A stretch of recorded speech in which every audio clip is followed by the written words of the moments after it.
آیا د سحر منبات خوب کول جایز دی او کنه دی جایز؟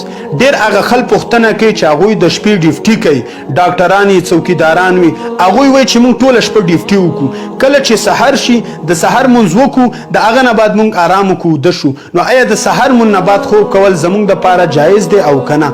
هغوی وایي چې موږ ډېرې داسې خبرې اورېدلې دي چې د سحر منبات خوب کول حرام دی، ګناه ده، د انسان په رزق کې کمی راولي، انسان ته ځمکه خیرې کوي، انسان د مشکلاتو سره مخامخ کیږي. دا خبرې څه ثبوت لري او کنه لري؟ د سحر منبات خوب کول دا یو جایز عمل دی، حلال عمل دی، هیڅ ګناه په دې باندې نشته.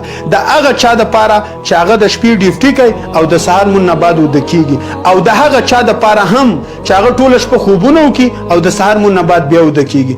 ځکه حلال دی چې رسول الله علیه السلام ته منع نه ده کړې او الله حرام کړی نه دی. او څوک چې دغه خبرې کوي چې د سحر منبات خوب کول حرام دی، ګناه ده، د انسان په رزق کې کمی راولي، انسان ته ځمکه خیرې کوي، دا ټولې خبرې بې سنده دي، هیڅ ثبوت نشته، دا د ځان نه دا خبرې دي. البته رسول الله علیه السلام دومره ویلي دي، د الله رب العالمین نه دعا غوښتې ده د امت دپاره چې اللهم بارک لامتی فی ابکارها، ای الله زما امت دپاره د سحر په وخت کې برکت واچي.